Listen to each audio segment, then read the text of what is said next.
सृष्टि बचपन से ही दिखने में सुंदर नहीं थी, लेकिन अमीर बाप की बेटी सृष्टि पर उसकी माँ जान छिड़कती। मेरी बेटी कितनी प्यारी है, भगवान सबको सृष्टि जैसी बेटी दे। सृष्टि धीरे धीरे बड़ी होती है। एक दिन सृष्टि की सहेली कहती है, तू दिखने में कितनी अजीब सी है, लेकिन मैं जानती हूँ हम सब में सबसे अच्छी शादी तो तेरी ही होगी। तेरे पापा अमीर जो हैं।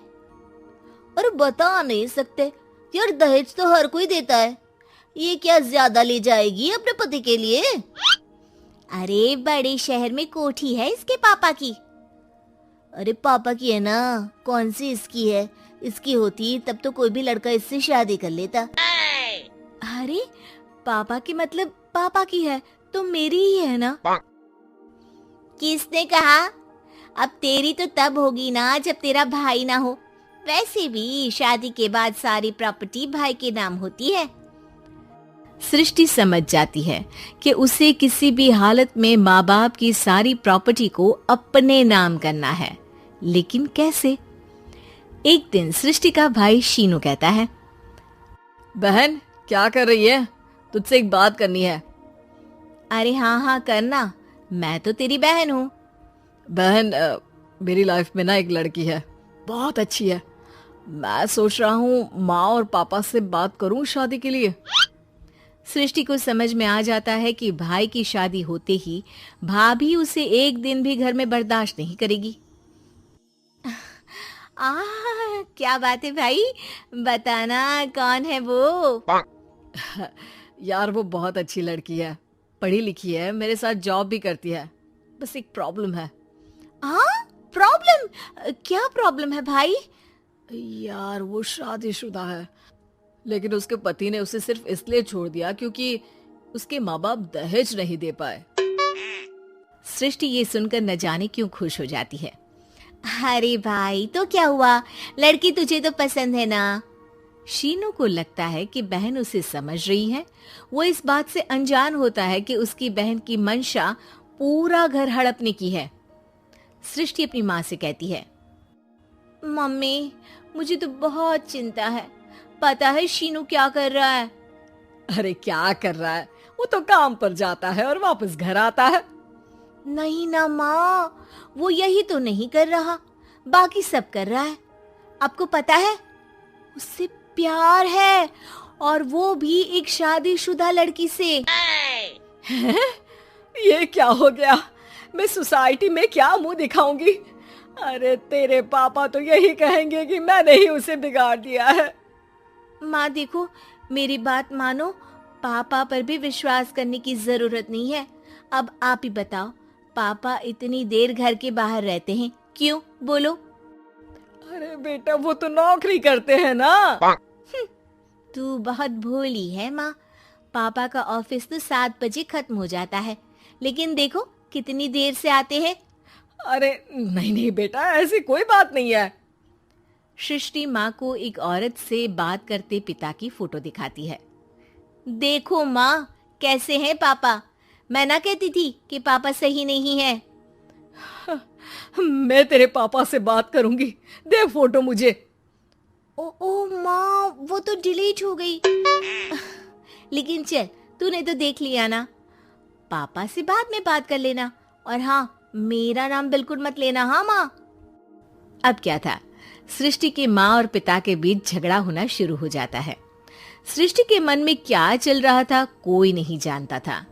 एक दिन, माँ सृष्टि के लिए एक लड़का देखा है, वो लोग शाम को उसे देखने आने वाले हैं।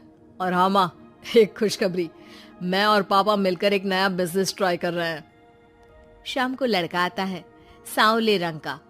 सृष्टि को तो बिल्कुल भी पसंद नहीं आता। लड़की की माँ कहती है, लड़की का चेहरा तो कोई खास नहीं, लेकिन अगर मेरे बेटे को आप लोग सेटल कर दें तो मैं उसकी शादी आपकी बेटी से करवा दूं। सृष्टि को लड़का बिल्कुल पसंद नहीं था। उसे भाई पर गुस्सा आ जाता है। लड़के वालों के जाने के बाद कहती है, माँ देखा शीनू मेरे लिए कैसा लड़का लेकर आया, न दिखाने लायक न सुनने लायक, सेटल भी नहीं, वो भी हम करे। अरे माँ, मैं जानती हूँ ये मेरी शादी किसी भी घर में क्यों करवाना चाहता है। अरे कैसी बात कर रही है बहन, तूने तो देखा ना, लड़के को मैंने ही मना कर दिया तुझसे शादी के लिए। जिसने लड़का बताया था उसने उसकी बहुत तारीफ की थी। बात आई गई हो जाती है, लेकिन सृष्टि का मन शांत नहीं होता। क्या करूँ, कुछ समझ में नहीं आ रहा।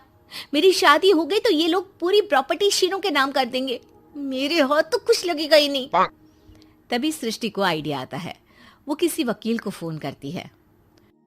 जी देखिए, अगर आपके मम्मी पापा का तलाक हो जाता है तो आपके पिता की आधी प्रॉपर्टी आपकी माँ के नाम हो जाएगी, फिर उसे वो किसी को भी दे सकती है। सृष्टि अब माँ को बेटे के खिलाफ भरती है। माँ, शीनू पर नजर रखा करो, वो जिस लड़की के प्यार में है ना वो शादीशुदा है।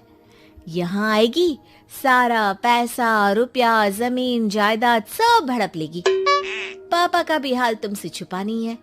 ऐसा ना हो कि मैं और आप एक दिन सड़क पर भीख मांगे। हे भगवान, मैं तो जीते जी मर जाऊंगी अगर ऐसा हो गया तो।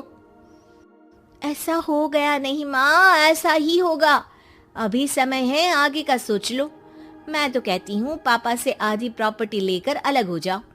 पापा की आधी प्रॉपर्टी भी हम लोगों को अगर मिल जाती है ना तो अगले 7 जन्म सफल समझो। बेचारी माँ बेटी के कहने पर पति से तलाक लेकर अलग हो जाती है। सृष्टि अब पैसों से गाड़ी और अपने दूसरे महंगे शौक पूरे करने लगी।